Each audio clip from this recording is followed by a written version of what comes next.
Bob Blake is a career Foreign Service officer. He joined in 1985, went to Harvard, and has a degree from SAIS. He served in 4 American embassies in the Middle East and Nigeria.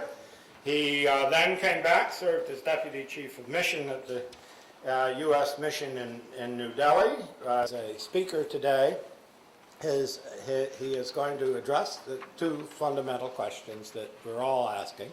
What are the United States' fundamental and long-term interests in this region, and how does it propose to go about advancing them? So with that, welcome, sir.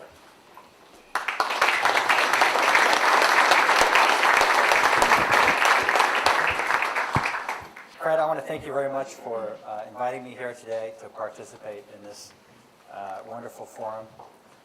It's a really terrific opportunity to come back to SAIS. I come back here as often as I can.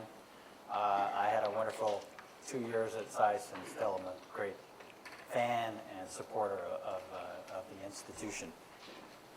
I'm also very grateful for all the work and the scholarship that SAIS and that you, Fred, and all of your colleagues have done on Central Asia, and indeed that scholarship and your ideas inform much of what we do at the State Department, and we very much appreciate all the work that you have done and all the work that we do together on this.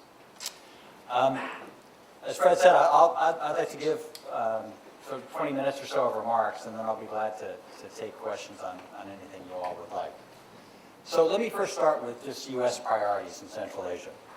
In 2009, the Obama administration undertook a comprehensive review of U.S. strategy in Central Asia, which aimed to build an atmosphere of trust and cooperation so we could try to build viable long-term partnerships with the Central Asian states. Through that process, several core U.S. interests emerged, encouraging Central Asian assistance in helping to stabilize Afghanistan, promoting democracy and respect for human rights, combating the trafficking of narcotics and people, supporting balanced energy policies, multiple pipelines, and the development of energy resources in Central Asia, fostering economic growth and increased opportunities for U.S. companies, and sustaining nonproliferation. A recent Senate Foreign Relations Committee report on Central Asia and the transition in Afghanistan underscored the main objectives of our strategy in the region. And the SFRC's report recommended first to balance our security and political priorities, and second, to expand the vision of transition in Afghanistan to become a working strategy for the broader region. And that's exactly what we're trying to do. It's important to note at the outset that as we think about efforts to balance competing priorities in a challenging part of the world, our interests in Central Asia are closely linked. Contrary to suggestions in some recent articles, we do not see our engagement in Central Asia as an either-or choice between developing security relationships at the expense of core values like human rights.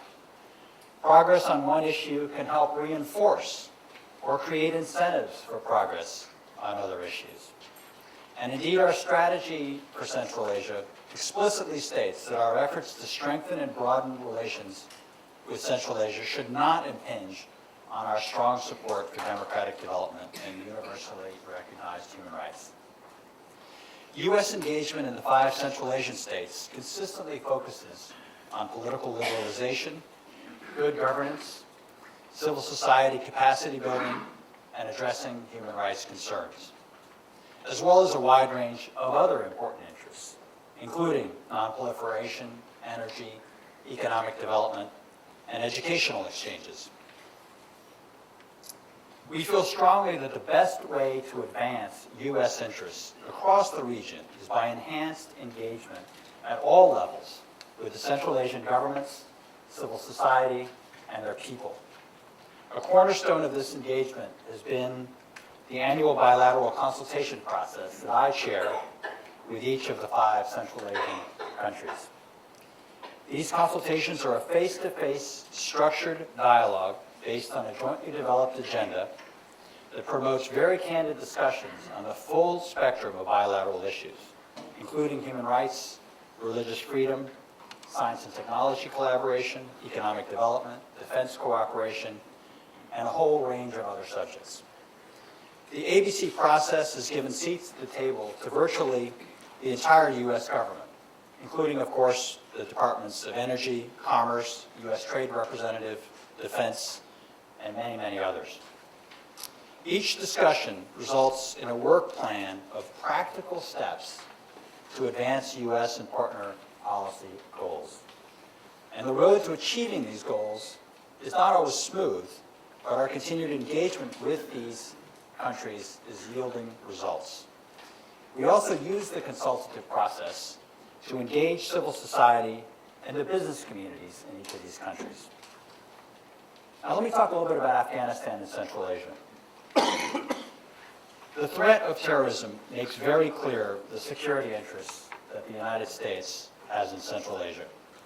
In support of the International Security Assistance Forces' efforts against the Taliban and Al-Qaeda in Afghanistan, and now as Afghanistan is increasingly taking the lead for its own security, the Central Asian countries are serving as vital partners.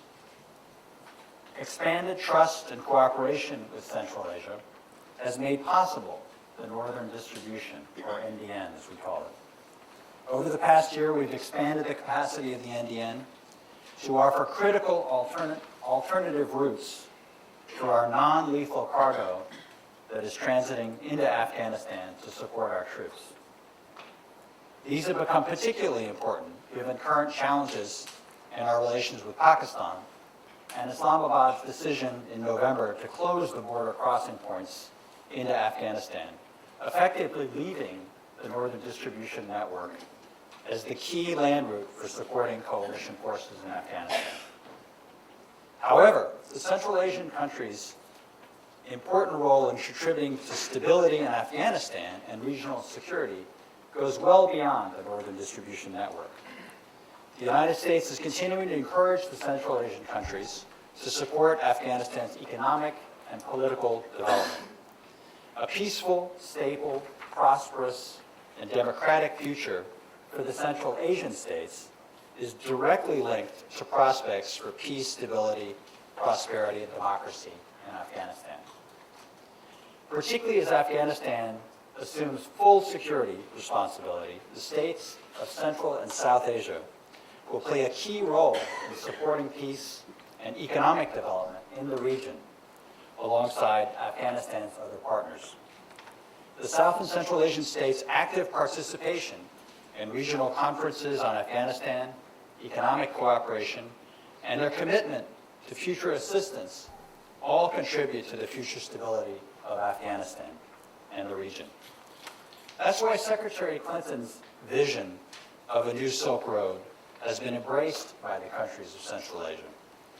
Our hope is to encourage all of the countries of the region and beyond to help build a network of roads, bridges, pipelines, and rail lines to facilitate the goal of embedding Afghanistan more firmly into its neighborhood and helping Afghanistan realize its goal of creating an economy based more on trade than aid.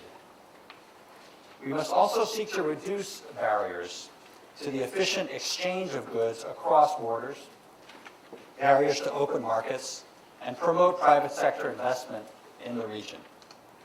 If Afghanistan is firmly integrated into the economic life of the region, it will better be able to attract private investment, continue to develop and benefit from its vast mineral resources, and provide increasing economic opportunity for its people, men and women.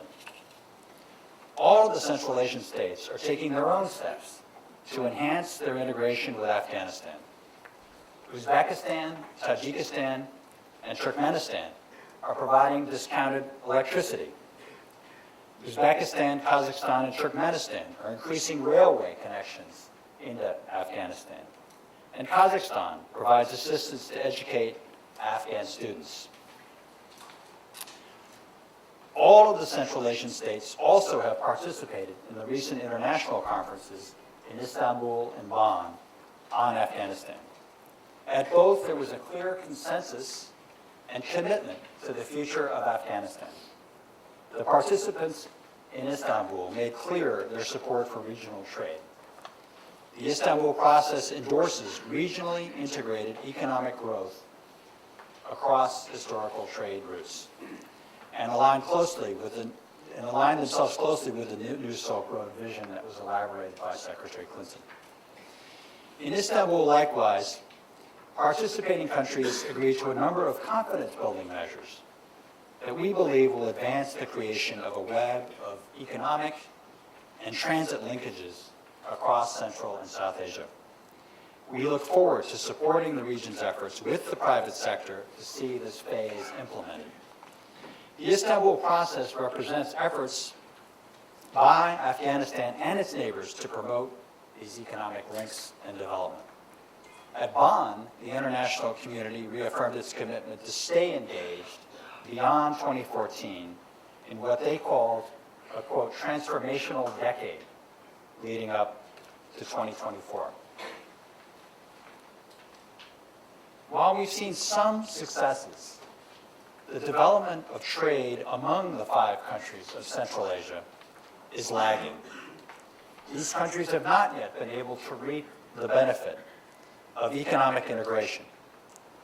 To seize the opportunities for increased integration, the region's countries will need to overcome bilateral obstacles, ensure the rule of law, eradicate corruption, and remove non-tariff barriers to trade, such as border crossing impediments, lack of protection for intellectual property and copyrights, onerous and contradictory foreign investment rules, and a less than transparent and unpredictable regulatory environment.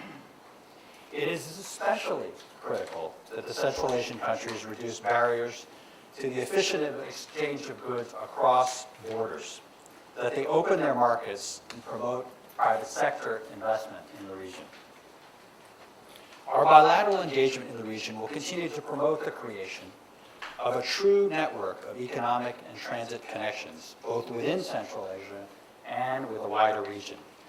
We also will continue to support accession by the Central Asian states to the World Trade Organization. Regional mechanisms can help.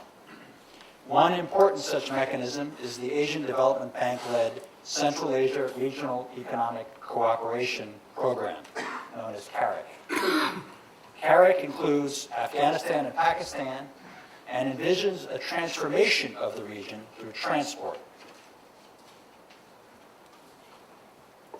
corridors and energy infrastructure in order to sustain economic growth.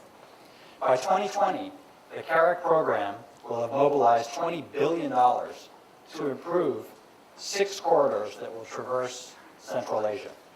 3 of the CAREC corridors link the economic hubs of Europe and the Russian Federation with East Asia, while the other 3 link East Asia, Europe, and the Russian Federation with South Asia and the Middle East. The United States contributes to CAREC through the U.S. Agency for International Development in order to support activities that increasingly strengthen the concept of these revitalized historic trade routes. Just over a month ago, a train made the first trip on a new railway from Uzbekistan into Afghanistan as a proof of concept. This line was a CAREC project to supply missing links in the rail networks of China, India, and Central Asia. We hope the Central Asian states will continue to work independently and through CAREC and through other institutional arrangements and partners like the United States to reduce these barriers to trade and transportation so that the opportunities for greater regional integration can be seized. Greater integration and the improved prosperity that will follow will also help address some of the region's other pressing problems. One is the flow of narcotics. A substantial portion of the heroin produced in Afghanistan flows northward through the porous borders of Central Asia to Russia, China, and beyond. While we're working hard with the government of Afghanistan to deal with its domestic production problem, we're also increasing our cooperation with the partners in Central Asia to strengthen border security, reduce corruption, and share information in order to stem the flow of Afghan narcotics. The hallmark of this is our new Central Asia Counter-Narcotics Initiative, which is aimed at improving operational coordination between our Drug Enforcement Administration and its counterparts from Afghanistan and the Central Asian states. Upgrades to border checkpoints will not only allow for the free flow of trade and customs collection, but for the interdiction of traffickers trying to move drugs, weapons, and humans across borders. Building the capacity and professionalization of border guards, customs officials, counter-narcotics services, and other law enforcement will further our economic priorities in fostering regional economic integration, as well as encourage internal security policies that respect human rights and empower civilians. But it will also require our partners in the region to make a concerted effort to reduce corruption, a scourge that not only facilitates the drug trade, but saps the confidence of people in their leaders. Another challenge we are also working with our partners in Central Asia to address is the threat of global terrorism. Our bilateral engagement in this area includes efforts to build the capacity of governments in the region through programs such as those implemented by the State Department with funding from the Non-Proliferation, Anti-Terrorism, Demining, and Related Programs account. Multilaterally, we have supported the efforts of the UN Center for Preventive Diplomacy in Central Asia, that's based in Ashgabat in Turkmenistan, to facilitate greater consultations and cooperation within the region. They recently held a successful conference in Turkmenistan that I addressed, which resulted in the approval of a joint plan for implementing the UN counterterrorism strategy. Let me talk a little bit now about the future of democracy in Central Asia. U.S. engagement on Central Asia, on regional economic ties, and the stability and security of Afghanistan has brought us opportunities for expanded dialogue on human rights and democracy. We've seen some progress, but far more needs to be done. For instance, in 2011, Kyrgyzstan held the first peaceful, democratic transfer of power in Central Asian history. But the rest of the region continues to struggle to put into practice the democracy and human rights values enshrined in their OSCE commitments, in the UN human rights treaties to which they've acceded, and in their own domestic laws. We continue to urge the Central Asian states to address human rights and democracy concerns and to ensure space for the peaceful exercise of fundamental rights, including those of expression, assembly, association, and religious belief. There is concern that Central Asian governments could respond to the example of the Arab Spring and to the ever-present threat of terrorism by suppressing political, religious, and other freedoms. We continue to emphasize that respect for the right to free speech, media, and peaceful worship, far from giving terrorists an opportunity, will counter the threat of violent extremism and contribute to long-term stability. Likewise, strengthened rule of law and democratic institutions will help build transparent and predictable investment climates that can promote economic growth that benefits both the citizens and the leaders of these countries. Earlier, I referred to the commitments made in Bonn and Istanbul to revitalize economic connections between Central Asia and Afghanistan. Our policy in Central Asia also focuses on building each country's capacity for internal economic growth, as well as nurturing bilateral commercial ties. Central Asia's significant energy resources are certainly a motivating factor for regional economic development and integration. There is strong potential in Central Asia to develop energy resources to be used both domestically and regionally. The Turkmenistan, Afghanistan, Pakistan, India pipeline is an excellent example. Through it and other links, Central Asia has the potential to increase energy exports to South Asia and Afghanistan, and thus help to stimulate accelerated economic growth across the region. In all of our interactions, the United States urges the countries of Central Asia to encourage regional investment and entrepreneurship, including through women. Although collaboration on economic reforms and development, through collaboration on economic reforms and development, new markets will arise. The end result will be greater economic opportunity and prosperity for all. In July, the United States hosted the Central Asia and Afghanistan Women's Economic Symposium in Bishkek, which brought together women entrepreneurs and leaders from across the region and Afghanistan. Our continuing follow-on assistance to Central Asian women has resulted in efforts by the participants to form regional networks and to begin to develop cross-border business initiatives with the potential to create much more.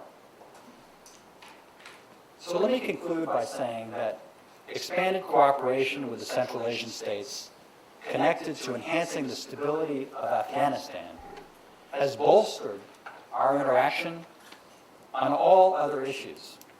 We will continue to hold annual bilateral consultations with each of our partners in Central Asia, and our assistance to the region in the areas of economic development, health and education, border security, counter-narcotics, counterterrorism, democratic reform. We will continue to work very hard with the countries of Central Asia, both on this annual bilateral consultation process, and also to continue our assistance and to really put an emphasis on this vision of regional integration, because we believe that if you look at this region now, you have Western Europe, Russia, China, and India, 4 poles of tremendous opportunity, and smack in the middle of those poles is Central Asia. It stands to benefit tremendously from the linkages that we hope can be developed, and we will do our best to develop in the coming